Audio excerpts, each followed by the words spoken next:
தமிழகத்திலே மாற்றத்தை விரும்பி ஒரு புதிய ஆட்சி மலர்ந்திருக்கிறது.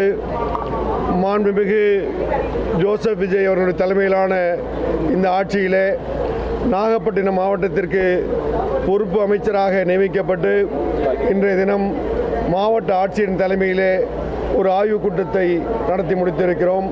அந்த ஆய்வுக் கூட்டத்தினை தொடர்ந்து சிறுபான்மையினர் நலத்துறை சார்பாகவும் ஒரு ஆய்வுக் கூட்டம் இன்று நடந்து முடிந்திருக்கிறது.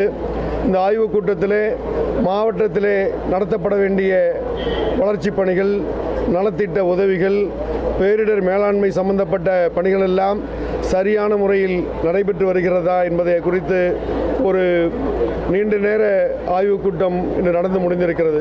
அந்த வகையிலே சென்ற ஆட்சியிலே அறிவிக்கப்பட்டிருக்கக்கூடிய திட்டங்கள் இன்னும் முழுமை பெறாத நிலைமையில் இருக்கக்கூடிய திட்டங்களை எல்லாம் விரைந்து நடத்தி முடித்து அதை மக்களுடைய பயன்பாட்டிற்கு கொண்டு வர வேண்டும் என்று அதிகாரிகளுக்கு வேண்டுகோள் விடப்பட்டிருக்கிறது. வரக்கூடிய மழை காலத்திலே மக்களுக்கு எந்த விதமான பாதிப்புகளும் ஏற்படாத வகையிலே பேரிடர் மேலாண்மை குழுவினர் தயார் நிலையில் இருக்க வேண்டும் என்ற அடிப்படையில் என்னென்ன ஏற்பாடுகள் எல்லாம் செய்யப்பட்டிருக்கு என்பதை குறித்தும் ஆய்வு செய்யப்பட்டு அவர்களுக்கு அறிவுறுத்தவும் செய்யப்பட்டிருக்கிறது.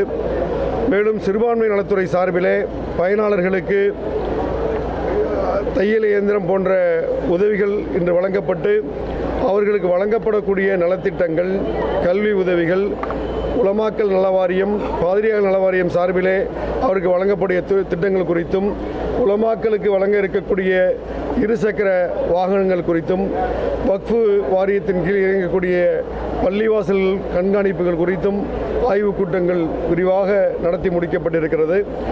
இந்த ஆய்வுக் கூட்டத்தின் அடிப்படையிலே அதிகாரிகளிடத்திலே அடுத்த ஆய்வுக் கூட்டத்திற்கு முன்பு இந்த பகுதியிலே, இந்த மாவட்டத்திலே நடத்தி முடிக்க வேண்டிய பணிகள் குறித்தும், வரக்கூடிய நிதிநிலை அறிக்கையிலே சேர்க்கப்பட வேண்டிய திட்டங்கள் குறித்தும் அறிக்கையாக கேட்டிருக்கிறோம். அந்த அறிக்கைகளெல்லாம் பெற்ற பிறகு இந்த மக்கள் நலத்தினை கருத்தில் கொண்டு பல்வேறு புதிய திட்டங்கள் இந்த நிதிநிலை அறிக்கையிலே நிச்சயமாக இடம்பெறும்.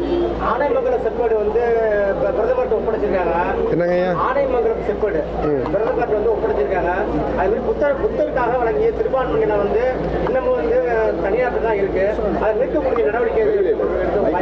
அது குறித்து முழுமையான ஆய்வு செய்த பிறகு அரசின் கவனத்துக்கு கொண்டு செல்லப்பட்டு நிச்சயமாக தேவையானதை செய்வோம்.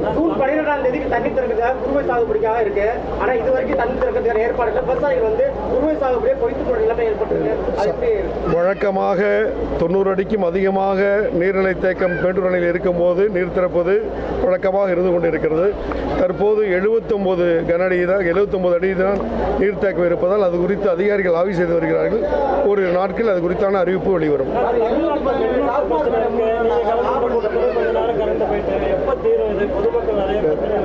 தமிழ்நாட்டை பொறுத்தவரை மின்சாரத்திலே எந்த விதமான தட்டுப்பாடும் நிச்சயமாக கிடையாது.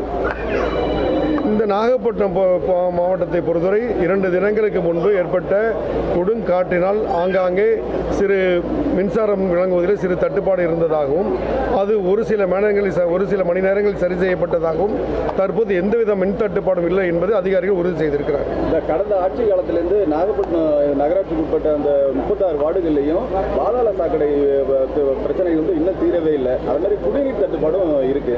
அதுக்கு என்ன செய்யுது? குடிநீர் தட்டுப்பாடை பொறுத்தவரை கொள்ளிடம் குடிநீர் திட்டம் செயல்பட்டு வந்து கொண்டிருக்கிறது. அது முழுமையாக செயல்படுத்த வேண்டும் என்று இந்த ஆய்வுக் கூட்டத்திலே அதிகாரிடத்திலே கேட்டுக்கொண்டிருக்கிறோம். அந்த கொள்ளிடம் குடிநீர் திட்டம் கிட்டத்தட்ட பாபநாசம் கபிஸ்தலம் அருகிலே இருக்கக்கூடிய கொள்ளிடம் ஆற்றிலிருந்து வரக்கூடிய நீர்நிலை என்பதனால் அதில் இருக்கக்கூடிய சவால்களை குறித்து ஆலோசித்துக் கொண்டிருக்கிறோம். விரைவில் அது முழுமைப்படக்கூடிய வகையில் ஓரிரு வாரங்களிலே அந்த திட்டங்கள் முழுமையடைந்து பொதுமக்களுக்கு தட்டுப்பாடு இல்லாமல் குடிநீர் வழங்குவதற்கு ஏற்பாடு செய்யப்படும்.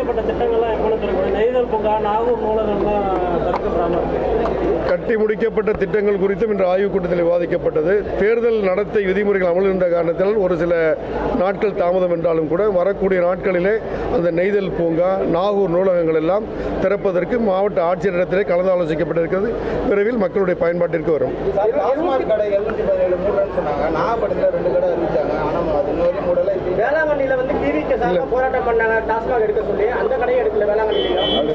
மதுபான கடைகளை முற்றிலுமாக தவிர்க்க வேண்டும் என்பது அனைவருடைய நிலைப்பாடு, தமிழ் மக்களுடைய விருப்பமாக இருக்கக்கூடிய காரணத்தினால்தான் மாண்புமிகு முதலமைச்சர் அவர்கள் 717 கடைகளை கண்டறிந்து அதை முதல் கட்டமாக மூட வேண்டும் என்று முடிவெடுத்து அதை தற்போது மூடி வந்து கொண்டிருக்கிறார்கள். அந்த வகையில் நாகப்பட்டினத்திலும் குறிப்பிட்டு இருக்கக்கூடிய அந்த டாஸ்மாக் கடைகள் மூடுவதற்கு நிச்சயமாக நடவடிக்கைகள் மேற்கொள்ளப்படும்.